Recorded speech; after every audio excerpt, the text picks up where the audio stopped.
What's up, everyone? Welcome back to Some Cool Clips for our definitive explainer on the absolutely explosive 2026 handheld gaming market. I mean, if you've been paying any attention to the tech space lately, you already know the hardware has taken some massive leaps. We're literally cramming desktop-class features right into the palms of our hands now, and it's awesome.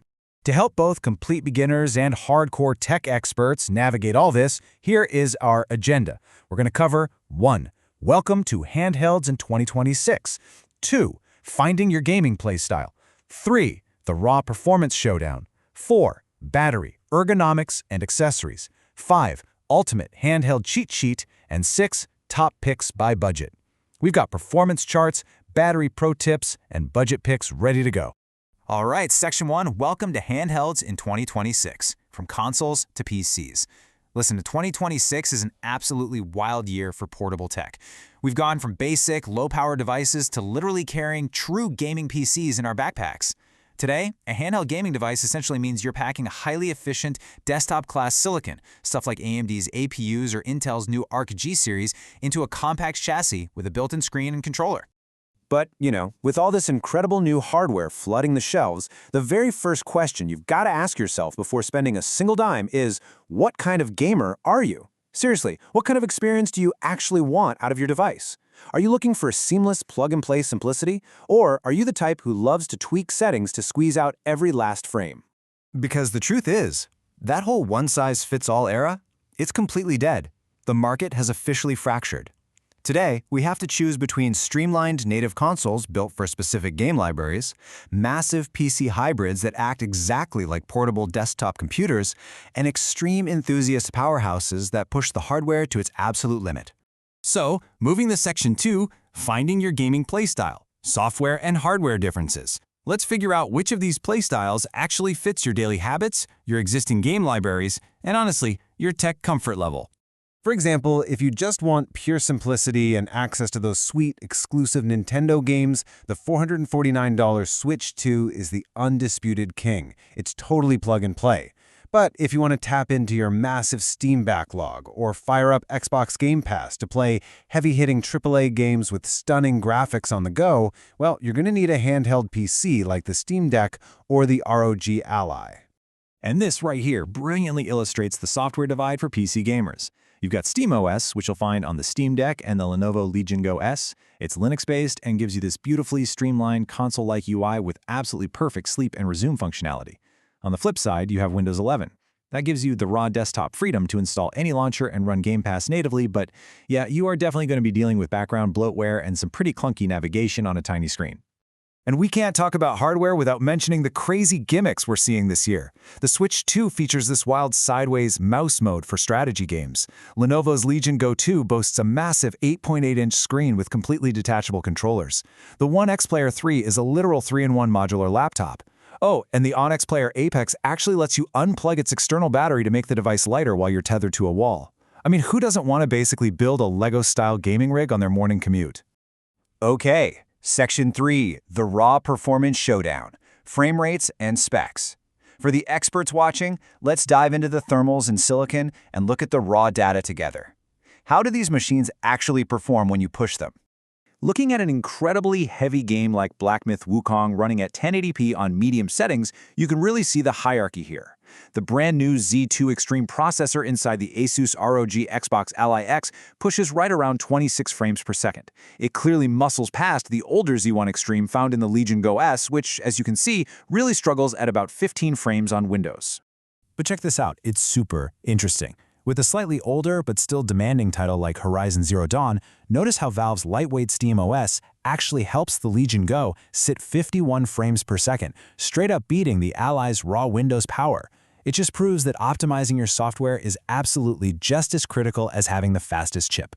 We also cannot ignore the displays this year.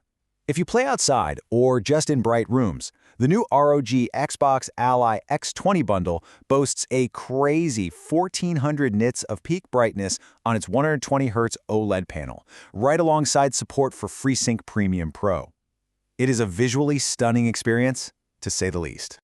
All right, moving to Section 4, battery, ergonomics, and accessories, the reality check.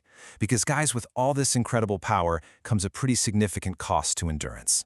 Pushing 30 to 35 watts of power for high-end graphics means that even Windows powerhouses equipped with massive 80-watt-hour batteries are going to drain really fast. Reviewers are noting you'll get maybe 2 hours playing Elden Ring on these beasts, which obviously pales in comparison to the highly efficient Steam Deck OLED that can stretch way longer on lighter games. The performance gains are wild, but there's definitely a trade-off.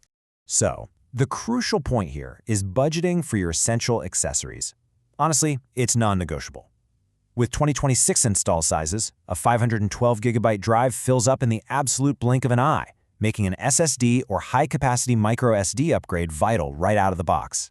And a 65-watt power delivery travel power bank? Yeah, that's basically mandatory if you ever actually want to game on a long flight. But hey, here's a quick pro tip for battery endurance straight from the hardware engineers. You don't always need 120 Hz or full 1080p on a tiny 7-inch screen. Just open your command center, cap your frame rate to 40 or 45, and drop the TDP to 15 watts. Do that, and you will easily double your playtime while barely even noticing a difference in visual quality. All right, Section 5, Ultimate Handheld Cheat Sheet. Quick summary. Let's pull all of this complex, nerdy data together into one ultimate overview. You might want to screenshot this one. This table perfectly summarizes the market right now. Basically, you want to pick your OS first, so Nintendo, SteamOS, or Windows. Then, find the standout hardware feature that you really like, whether that's an OLED screen or extreme sustained cooling, and just match it directly to your existing game library. Boom, decision made. Finally, Section 6, Top Picks by Budget, Final Recommendations. To wrap up this explainer, I'm going to completely eliminate the paradox of choice for you and just give you our top 2 picks per price tier. First up, the $500 to $999 tier. If you're a beginner looking for the best overall value and a seamless console-like interface, grab the Steam Deck OLED or the Lenovo Legion Go S. Now, the trade-off here is you probably won't be maxing out the absolute newest AAA graphics, but the massive pro is an unmatched, headache-free user experience and really excellent battery life. Moving up to the $1,000 to $1,999 tier. For the experts out there wanting pure Windows 11 power, the Z2 Extreme chip inside the Asus ROG Xbox Ally X and the Lenovo Legion Go 2 is the absolute sweet spot. The Pro, amazing frame rates and gorgeous displays. The trade-off, well, you'll be dealing with Windows bloatware on a small screen and you're carrying a much heavier device. And finally, for the extreme enthusiasts in the $2,000 plus tier with some seriously deep pockets, look to the Onyx Player Apex with its optional liquid cooling and RTX 4060 class performance, or the brand new Intel Arc G3 Extreme-powered Acer Predator Atlas 8. I mean, these are bleeding-edge marvels. But the obvious con is their massive price tag, and honestly, the fact that they are completely over-engineered for casual gamers. So, keeping all of these specs and budget realities in mind, is native console gaming officially dead, or is it just evolving into something new? Let me know down below which of these incredible machines you are picking up to conquer your backlog in 2026. May your frame rates be high and your thermals stay low. Some Cool Clips out.